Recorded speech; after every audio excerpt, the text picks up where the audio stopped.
بسم اللہ الرحمن الرحیم۔ السلام علیکم ورحمۃ اللہ وبرکاتہ۔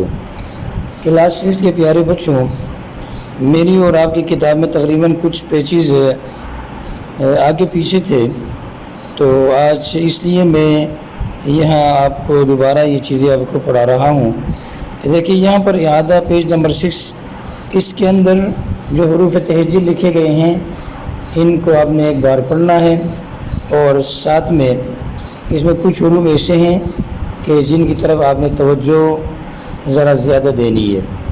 دیکھیں سا، ایک حرف اس میں ہے سا، دوسرا زال، تیسرا وا۔ یہ 3 حروف ایسے ہیں کہ جن کو ادا کرتے وقت اکثر بچے غلطی کرتے ہیں، تو یہ ذہن میں رکھیے گا کہ سا، زال، وا کو ادا کرتے وقت زبان کو اوپر کے دانتوں کے ساتھ ٹچ کر کے ادا کرنا ہوتا ہے۔ دیکھیں سا، زال، وا۔ اگر کوئی پڑھے سا پڑھے یعنی سین کی آواز آئے، سیٹی کی آواز آئے، یا زال کو زال پڑھے یا زا پڑھے وا کو، تو پھر اس میں بہت بڑی غلطی ہو جائے گی۔ غلطی یہ ہوگی کہ سا سے سین بنے گا یعنی سین کی آواز آئے گی، زال سے زا کی آواز آئے گی یعنی زال سے زا بن جائے گا، اور اسی طریقے سے وا سے بھی زا بن جائے گا۔ تو اس طرح کی غلطی سے معنی کے اندر بھی بڑا فرق آ جاتا ہے۔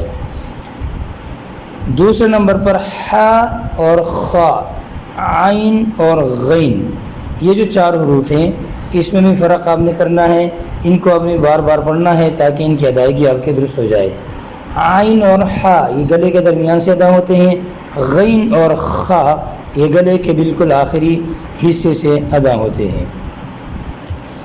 اور اس کے بعد اگلا پیج 7، دیکھیں یہاں پر اعادہ ہے، زبر، زیر اور پیش کی شناخت کرتے ہوئے درست ادائیگی کیجیے۔ یہاں آپ نے 3 چیزوں کو پہچاننا ہے کہ زبر کسے کہتے ہیں، زیر کسے کہتے ہیں اور پیش کسے کہتے ہیں۔ زبر کی علامت کیا ہوتی ہے، زیر کی علامت کیا ہوتی ہے اور پیش کی علامت کیا ہوتی ہے، ان علامتوں کو آپ نے پہچاننا ہے۔ پھر زبر کہاں پر آئے گا، زیر کہاں پر آئے گی اور پیش کہاں پر ہوگا، اس کو بھی آپ نے سمجھنا ہے۔ پھر زیر کی آواز کیا ہوگی، زبر کی آواز کیا ہوگی اور پیش کی آواز کیا ہوگی، اور کس طریقے سے ادا کرنا ہے، کس طریقے سے پڑھنا ہے، ان سب کو آپ نے سمجھنا ہے۔ دیکھیں سب سے پہلے زبر اور زیر اور پیش کے متعلق ان کی علامت آپ کے سامنے موجود ہے کہ زبر جو ہوتا ہے یہ ایک ترچھی لکیر ہے اور یہ ہمیشہ حرف کے اوپر آتا ہے، اور زیر بھی ترچھی لکیر ہی کو کہتے ہیں، لیکن یہ ہے کہ زیر ہمیشہ حرف کے نیچے ہوتی ہے، اور پیش یہ ایک آنکھ والی ایک چیز ہے جو آپ کے سامنے موجود ہے، یہ حرف کے اوپر آتا ہے ہمیشہ۔ دوسری بات یہ ہے کہ زبر، زیر اور پیش کو کھینچ کر نہیں پڑھا جاتا، یعنی جس حرف کے اوپر زبر آ جائے، زیر آ جائے یا پیش آ جائے، ان حروف کو شارٹ کٹ ادا کیا جاتا ہے، کھینچ کر نہیں پڑھا جاتا، یعنی یوں نہیں پڑھا جائے گا کہ میم زبر ما، میم زیر می، یہ غلط ہو جائے گا۔ اس سے معنی کے اندر بھی فرق آ جائے گا۔ اور کیسے پڑھیں گے؟ شارٹ کٹ پڑھیں گے، جیسے میم زبر ما، میم زیر می، اور جھٹکا بھی نہیں دیں گے کہ میم زبر ما، میم زیر می، یوں جھٹکا بھی نہیں دیں گے، بس شارٹ کٹ آواز نکالنا پڑے گا ان کو ادا کرتے وقت۔ دیکھیں میم زبر ما، میم زیر می، میم پیش مو، اور ہم یہاں روانی کے ساتھ پڑھیں گے ما، می، مو، فا، فی، فو، وا، وی، وہ، طا، طی، تو، صا، صی، صو، را، ری، رو، یا، ی، یو، قا، قی، قو، ع، عی، عو، با، بی، بو، سا، سی، سو، تا،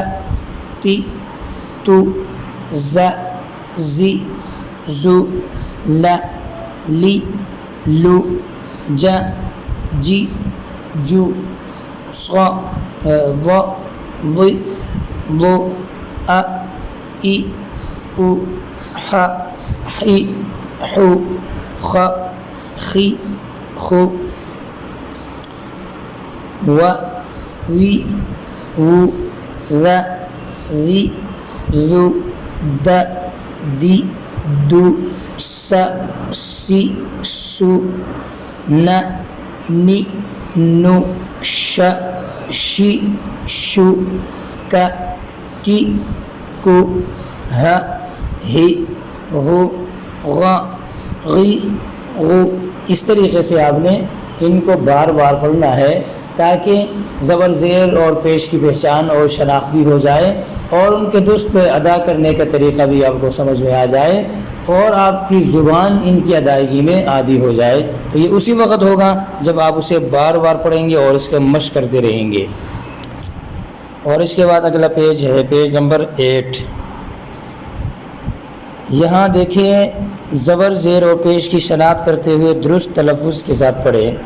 یہاں بھی وہی بات ہے، زبر زیر اور پیش کی شناخت ہو جائے، اور صرف اس سبق میں یہ فرق ہے کہ وہاں الگ الگ حروف لکھے ہوئے تھے اور یہاں پر حروف ملا کے لکھے گئے ہیں۔ تو آپ نے یہاں پر بھی روانی کے ساتھ پڑھنا ہے۔ میں جس طریقے سے میں تمہیں پڑھاؤں گا اس طریقے سے آپ نے پڑھنا ہی۔ دیکھیں اوپر ریڈ کلر کا لکھا ہوا ہے اور پھر اسی کے نیچے وہی جملہ بلیک کلر میں لکھا ہوا ہے۔ ریڈ کلر میں جو لکھا ہوا ہے وہ ذرا درمیان میں تھوڑا سا فاصلہ کر کے لکھا گیا ہے، ذرا آپ غور کر لیں۔ ریڈ کلر میں ہر حرف کا دوسرے حرف کے ساتھ درمیان میں تھوڑا سا فاصلہ ہے، لیکن بلیک کلر میں جو کچھ لکھا گیا ہے وہ سب کچھ ملا کے لکھا گیا ہے۔ تو اوپر جو ریڈ کلر میں لکھا ہوا ہے اس کو ہم الگ الگ پڑھیں گے، روانی ہی میں پڑھیں گے، لیکن بلیک کلر کو ہم ملا کر پڑھیں گے۔ ذرا دیکھیں ہو ہوا ہوا ہو مو ہومو کتبا کتبا خلق خلق وجد وجد لعن لعن وضع وضع جمع جمع نقر نقر رسل رسل۔ اس طریقے سے آپ نے پڑھنا ہے اور کسی حرف کو کھینچنا نہیں ہے بیجا۔ جیسے میں پڑھ رہا ہوں ذرا غور سے سننا، اسی طریقے سے پڑھنا ہے۔ لہم لہم ضرب ضرب منع منع تصل تصل بكم بكم لكم لكم قتل قتل ظلم ظلم طبع طبع بسط بسط عفي عفي حشر حشر صحف صحف حسن حسن کبر کبر۔ اس طریقے سے آپ نے اس پیج کے اندر جتنے جملے ہیں ان کو روانی کے ساتھ پڑھنا بھی آپ نے سیکھنا ہے، ان کو یاد بھی کرنا ہے، اور ساتھ میں زبر زیر اور پیش جس حرف کے اوپر آئے اس کو کس طریقے سے پڑھنا ہے کہ ان سے بغیر اس کی آپ نے بار بار مشق کر کے ان کو یاد کرنا ہے۔ اس کے بعد جو پیج ہے پیج نمبر 9، یہ پیج میں نے آپ کو اس دن پڑھایا تھا۔ اس دن یہ پیج میری کتاب میں پیج نمبر 6 کے اندر یہ موجود تھا، میں نے آپ کو پڑھایا تھا۔ ہو سکتا ہے آپ کچھ کنفیوز بھی ہوئے ہوں گے، لیکن یہ ہے کہ میں نے آپ کو اس دن یہ پڑھایا تھا اور اس سے پہلے جو اسباق میرے اس کتاب میں نہیں تھے میں نے آپ کو پڑھا لیا۔ آپ نے ان کو بھی یاد کرنا ہے، ساتھ میں اس کو بھی دہرانا ہے تاکہ یہ بھی آپ کو یاد ہو جائے، اور جتنا آپ بار بار پڑھیں گے تو آپ کی زبان ان کی ادائیگی میں عادی ہو جائے گی، آپ کو عادت پڑ جائے گی درست طریقے سے قرآن مجید پڑھنے کا۔ لیکن اگر یہ کہ سرسری آپ پڑھ لیں گے تو سرسری پڑھنے سے آپ کی تجوید درست نہیں ہو سکتی، آپ کے تلفظ درست نہیں ہو سکتے، آپ کا انداز تلاوت درست نہیں ہو سکتی۔ لہٰذا گزارش میری یہ ہوگی کہ آپ توجہ کے ساتھ پڑھیں بھی، مشق کرتے رہیں، بار بار پڑھتے رہیں تاکہ آپ کی تجوید بھی درست ہو جائے اور آپ کے تلفظ بھی ٹھیک ہو جائے۔